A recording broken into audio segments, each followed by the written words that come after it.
Good morning, Ugly Mug marketing followers.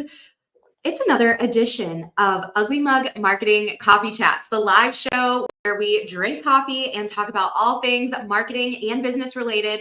My name is Hannah Valiette. I'm the host of today's show, and I have the privilege of being the communications and teaching director at Ugly Mug Marketing. Today, I am joined by social media department manager, Alex Bjork. Welcome to the show, Alex. Thank you, Hannah. It's good to be back. I think this is my third appearance. We might be leading all of Ugly Mug appearances, so that's the goal. Nice. I love that. Well, for those who maybe haven't tuned in for your other appearances, or this is their first time joining us live for Coffee Chats, tell us a little bit about yourself, Alex, how long you've been at Ugly Mug, where you're from, what you like to do for fun, all the things. Yeah, absolutely. So I currently live in Grand Rapids, Michigan. I'm from Kalamazoo, Michigan originally.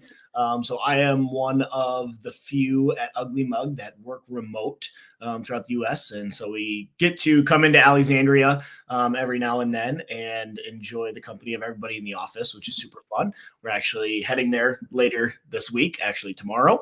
So that is why the coffee chat got moved up to Tuesday this week, as we'll be traveling to Alexandria tomorrow. But yeah, I've been with Ugly Mug now for almost 2 years, which is crazy to think. But it's a great place, a lot of really good people. I've learned a ton. And so hopefully we can pass along some of that knowledge to everybody today. But yeah, outside of the office, I do coach a hockey team here in Grand Rapids, which is really fun. Keeps me connected to the sport that I love. And keeps you hip with the youth. Yeah. Alex is always teaching me the new words that the kids are saying these days. I'm learning all of the new phrases, and I try to mix them in now and then, but I'm pretty sure I'm misusing them. So I'll try to keep those in the back pocket, or I'll try to ask some of the younger folks in the office since I talk like we're aging us. Yeah, I know. I'm like, I use eye cream, okay? Yeah, I don't know what the kids are saying these days. Right. But no, outside of that, I'm just waiting for golf season. It's like 40 degrees here, and I'm ready to go out. And I love that. I said this year is the year I get back into golf. It's happening. It's going to be a thing. I'm going to get good. I'm into it. I like it. I enjoy going out there. Am I the best? Absolutely not. Not about do my drives just absolutely slice to the right? Yeah, they do. I need to work on that. This is going to be the year I get it together, though. Yeah, and you live in the perfect spot to get into it, too. So I know. I'm like, can I be a regular at Pinehurst number 3? Like, I can do that. Right. No, I can't. I can't afford to do that. But maybe Lamy Pool, NC State's course around the corner for me. Yes. Lamy Pool's. Yeah. All righty. Well, that's enough about golf and all the things. Let's dive into today's topic, which is all about AI. I titled it The Do's and Don'ts of AI because that was really my biggest takeaway from the email that you sent out this morning, Alex.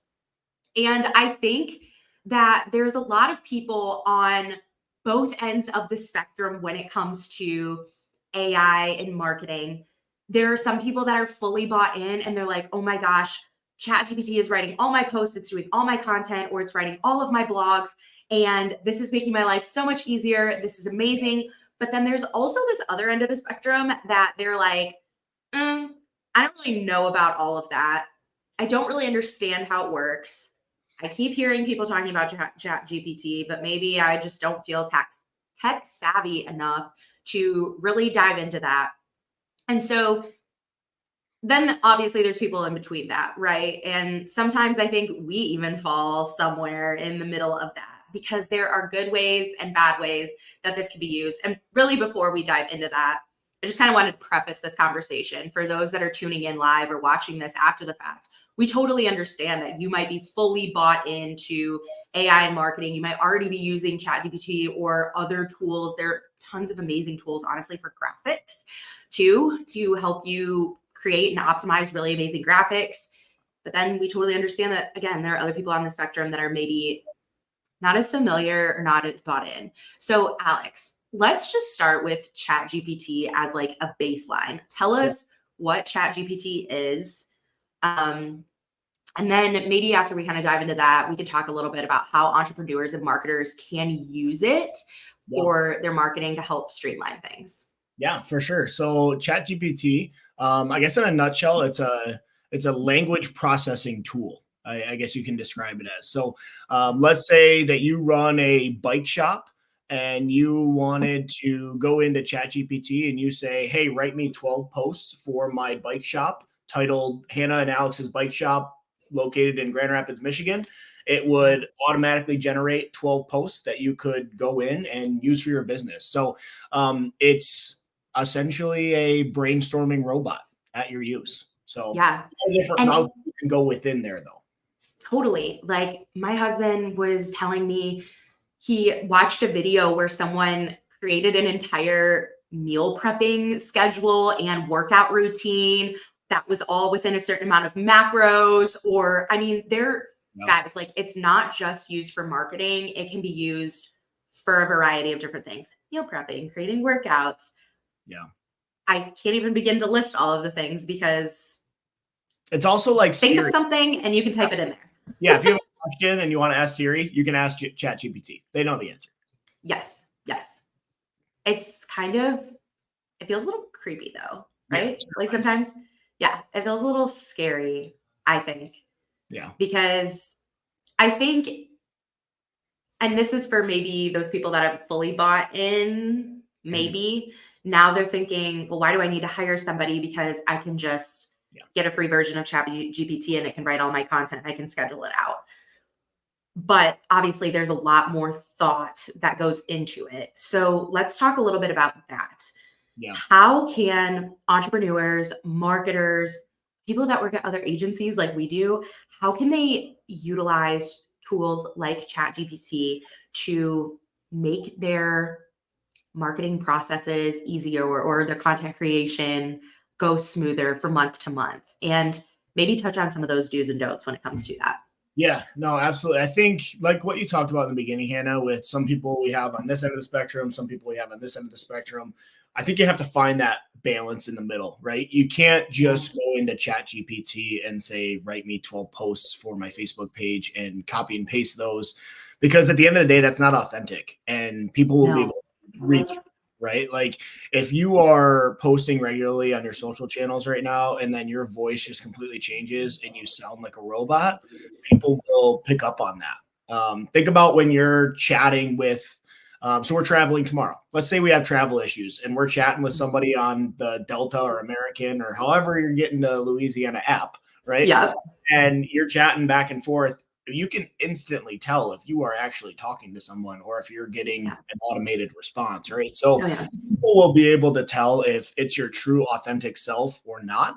And so I feel like that's the biggest thing they have to realize. You have to be somewhere in the middle there. So, current entrepreneurs, business owners, the ways that at least we utilize it that I feel like you guys can definitely utilize as well is using it as a brainstorming tool. We talked about brainstorming earlier, but Yep.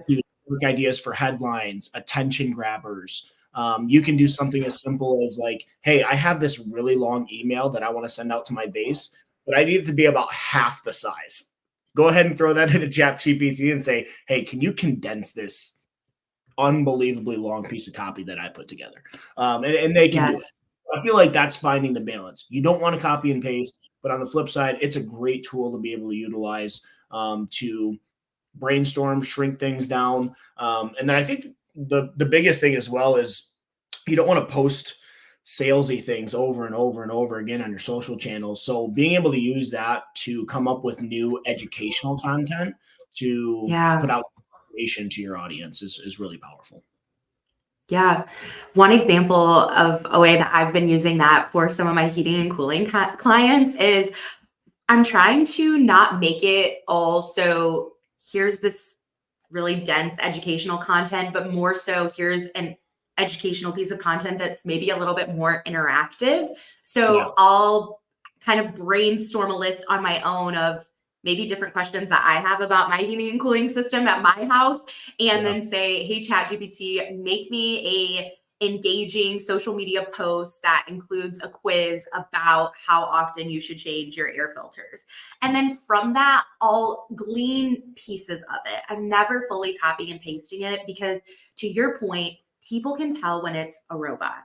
And they know that if they've been following your brand for some time or been seeing your ads, whatever it may be, however they've been interacting with you, they know your voice. They know what seems and feels like an Ugly Mug marketing post, or they know what seems and feels like an Academy Air Services post. So when we just copy and paste, to your point, it's not authentic and they can tell. And Alex, tell us about the quiz that everyone in the office took, or maybe not every single person in our office took this quiz, but a lot of people in our office took the quiz. Tell Yeah. us more about that. Yeah, it was something that Maura found in our office. And so essentially what they did is they would give you a quiz and it had 5 paragraphs. And one of the paragraphs was written by AI. Everything else was written by a human being.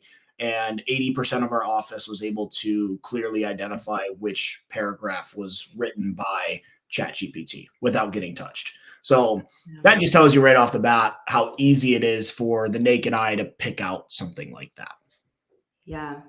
Are there any other don'ts that we should be aware of when it comes to AI and marketing? So we've talked about basically not just copying and pasting, Yeah.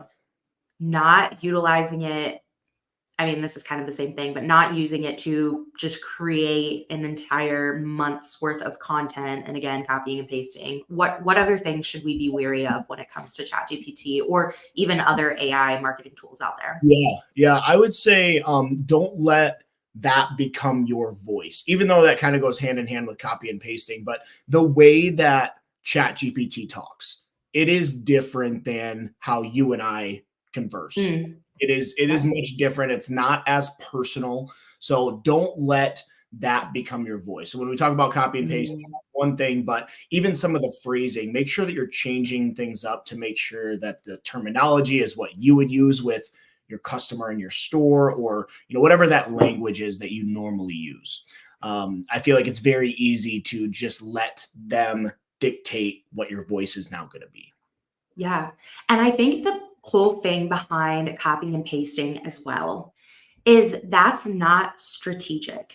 When you are a marketer or you've hired an agency like us, you would hope you would hope that they just aren't going to ChatGPT and copying and pasting everything, because it's so much more than just posting to post, right? Like, talk to me. This is somewhat off topic, but still on topic. But talk to me a little bit about strategy when it comes to planning out content for your clients. What does that look like before you ever even go to writing anything? How does that planning process happen?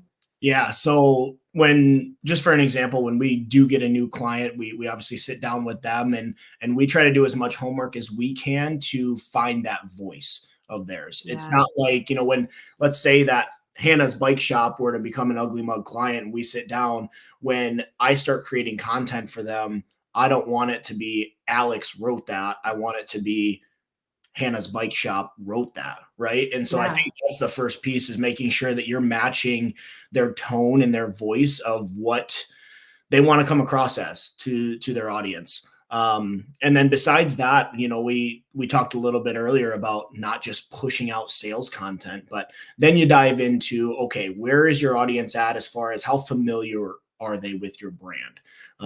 Somebody, and we talk about full circle marketing at Ugly Mug a ton, but if somebody's a complete stranger, they're not going to love your business overnight, because they saw a post or even used your product one time.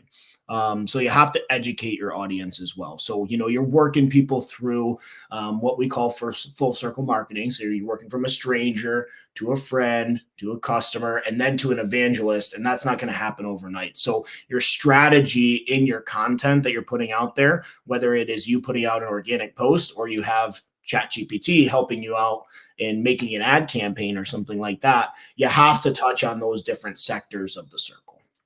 And you have to know who those people are. That's another really big thing of onboarding with us, too. And an exercise that I feel like we preach no matter what facet of marketing we're talking about in our webinars or in these coffee chats or in person classes as well, is identifying who your ideal target customer is, or customers. Yeah. People get really hung up that it's just one individual, but you could have multiple different avatars for example, I was working and doing consulting work with a nonprofit, and I think originally when they were creating their content, they were trying to talk to everyone instead of strategically creating pieces of content that could then be turned into ads that were speaking to a specific type of individual. So an example was they were a nonprofit. So one of their audiences is large donors, people who are going to incorporate them in their will, or people who are very philanthropic with their money, or companies, businesses, organizations that want to contribute and invest in nonprofits in their community. That's one type of customer for them. Then we had people that want to volunteer. People that want to volunteer and a business who's looking to donate and invest in the community, those are oftentimes very different people, right? Yeah. That company might say, hey, yeah, we're going to have a team volunteer day once a year, once a quarter, and our team's going to come volunteer at your organization. But generally speaking, that's a very different person or a very different avatar. And then maybe another person is just someone who runs in your 5K or hosts an event, or, whatever it may be to support your organization. And so with you talking about stranger, friend, customer, evangelist, each of those individuals are likely different or have different intentions or different pain points, or we have to speak to them differently to meet them where they're at so that we can convert them through that funnel. And that's something that ChatGPT isn't going to know. ChatGPT does not know that your target audience, when you're typing that in, if you're saying, hey, write me 10 posts for Hannah's bike shop. Yeah. But who is the ideal target customer for Hannah's bike shop? Yeah. Who are those people that are strangers, but that we're trying to convert to friends? How do we talk to those people and attract those people? Or who are those people that are already our friends, but we're trying to convert them into customers? Those might be different, people in different stages. And so that is just another key piece that I feel like people forget about in all of this is your voice. And having the right voice and tone has a lot to do with knowing who you're trying to talk to, because there's this old adage that someone much wiser than me once said, but if you're trying to talk to everybody, you end up talking to nobody, right? And so we want to be intentional about the content that we're creating. And I think your points on using it as brainstorming, gleaning just a few pieces from it here and there to help you generate that content that's still going to be really personal and on brand and on tone and have the right language and messaging to speak to your audience. Those are all really important in helping us talk to the right people at the right time. Yeah. And I mean, let's be honest, like with something like AI and ChatGPT, it's a new concept, and sometimes a new concept can be scary at times. Like I know that even when, ChatGPT started becoming a little bit more prevalent in marketing, I was like, I kind of like my own thing. I kind of like my own routine. I like my way of copy. I like my way of creating graphics. Like I'm kind of in a groove over here. Don't mess with me. But I think using it as a brainstorming tool is a great icebreaker to almost get into it, and it's not like you're swan diving headfirst in, and you're never gonna look back, right? So I think that's a really good first step for those folks that are like, I don't know if that's for me. Yeah. There's also a lot of graphics. I know we talked a lot about ChatGPT today, and it has much more features than just copywriting and writing blogs or social media posts or anything like that. Yeah. But there are also a lot of graphic tools. And because I'm in marketing, Instagram knows, right? And they serve me really funny GIFs or memes and things. But one that I literally saw last night was I think it said business owner, AI is going to save me so much money. I won't have to pay a graphic designer anymore or a photo editor or something. And then it was like AI. And then it showed these like wrists that were like all bent and like mismatched or whatever, because it's not perfect, right? Like it is still, there are still so many, depending on what tool you're using, like and how new it is, because it takes time for it to kind of learn, right, over time. But I was just cracking up because I'm like, that is so true. Because anytime I've tried to use the Canva AI tool to create or generate some sort of image that I'm just not really finding on the stock imagery that's available, I'm like, hey, Canva, create me a graphic that has this, this, and this. And then it spits something out. And I'm like, I'm going to go back to the stock imagery. Or I'm just going to go back to the drawing board. Like, new idea for this image. Yes, I completely feel you there. And I feel like, well, I guess anytime you tune into a coffee chat with Hannah and Alex, we'll probably talk about sports at some point. But 100%. similarly on Twitter or X, is I always see the rebrand concepts for like the NFL teams. And it's like Yes. AI created this logo for the Detroit Lions. And I was like, if Lions had that logo, I would not buy any merch because that thing's terrible. So yeah, like you said, I mean, it's a new software, a new platform. There's always going to be weird kinks with it. It's like a new video game that comes out, and yeah, the player like John said, and like yeah, wrist is on an ankle and a knees. Yeah, Yeah, it's a always going to knee be is on a forehead. We're like, what's going on here? right. Yeah. There's going to be some glitches. Yeah. So funny you bring up the logos of the NFL, because I've also been getting served a lot of those videos too, whether it's AI generating it or an actual graphic designer saying, hey, the New Orleans Saints need a refresh on their logo. Here's what I would do. And sometimes I'm like, ooh, yeah, I like that. And other times I'm like, big miss. Yeah. Big miss. Yeah, I have to give the gal credit. There is one girl that I follow on Instagram who does a really good job with some of those, and I've been following her for a little while now. But she actually goes through and does it herself. Versus, I feel like some of the AI photos that I see that it's like that's a miss. But yeah, for sure. Interesting. All of this is still so new, and I think with the rate that we're able to get information and just the rate of change of all of this in the last year and a half, we forget that it's really not been around for that long, right? I think sometimes we have this tendency as humans to be like, that's so old news. That's been around for a year. A year in the grand scheme of things, and the way and the trajectory that it seems like this thing is on is so much greater than that. And there's still so much that we don't know. And so I think that everything that we've talked about today can really resonate, whether someone is totally bought in and they're on the AI, they're on the ChatGPT train, they're on the Canva or whatever artificial intelligence graphic design train. But there's still room for those of us who are like, hey, we're not fully bought in. We don't want to use it in that full extent. We don't want to completely replace a person or our agency partners or anything like that with utilizing these tools, because I do still think there's so much value behind having a marketing expert. And I'm not just saying that because I work in marketing, or because I'm like, clients, hello, don't just fire us and go use ChatGPT or anything like that. I think our clients really, they value us because we are experts in what we do, and we do understand that tone and that voice. And there is a lot of intentionality happening behind the branding and the actual strategy of every single campaign that goes out. And it's just something that ChatGPT and some of these other tools, they're just not going to be able to fully get right now. Right. Who knows? We could all turn into robots in 5 years. Right?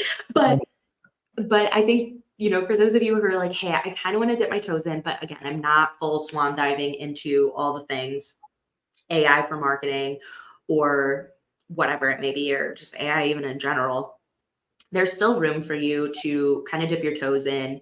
It's still new. Use it, like I said, to help you generate some headlines or to brainstorm. Or like I mentioned, hey, I already have this idea for this post, but I need kind of help structuring what that's actually going to look like. Or sometimes I'll use it too to help me generate hashtags so that I can just go and like copy and paste that and put that in the bottom of a caption too, or in the comments on Instagram. That can be another really helpful tool or way to utilize it to save you time. And I think that's my perspective on it now, is time saving. Would you say that that's? Yeah, no, definitely. Yeah. I think especially on the research side of things, when I think about educational content, brainstorming, I mean, it's just all at your fingertips. Yeah. It's so quick and easy. But yeah, I think we talked a lot today about the graphics and the copy side of thing. And we could probably have a whole nother conversation on like what ads manager is starting to do with like some of the tailored campaigns and things like that. It's like they're trying to start to dip their feet into it as well. But Yeah. you test those out, you recognize that there are still a lot of things that need to be ironed out on that front. So Yep. you see it everywhere, not just marketing. You see it every phase of life. We talked a lot about travel today too. So you see a lot of it with apps and travel. So it's everywhere around us. And I think you just have to find the right ways to use it and not try to combat it, because it's here, it's knocking on our door. And Yep. now we got to find the best ways to use it. So Couldn't have said it better myself.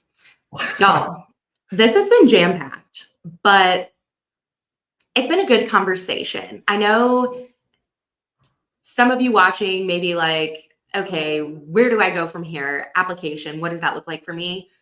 Get yourself a ChatGPT account and start playing around with it.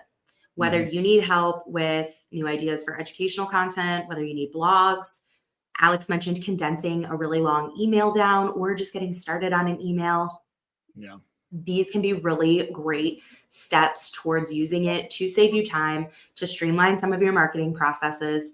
It does not have to be full swan dive. Like we've said umpteen million times now, you do not have to all of a sudden use this and completely take away your company's voice, or let ChatGPT determine what your company's voice is, because there are real people working behind your business, whether it's you as the front facing person of your business or your entire team that your customers are interacting with.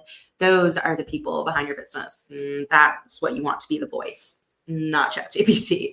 So definitely take a peek at Alex's email that went out earlier if you're on our email list. If you're not, spoiler alert, some of that same content is also on our Instagram. There is a carousel post that just went out, I think this morning, if I'm remembering correctly. And it kind of dives into a little more of those do's and don'ts on ChatGPT and how you can utilize it to streamline your marketing processes and maybe help you save just a little bit of time here and there. Cool. Did I miss anything? I think that was it.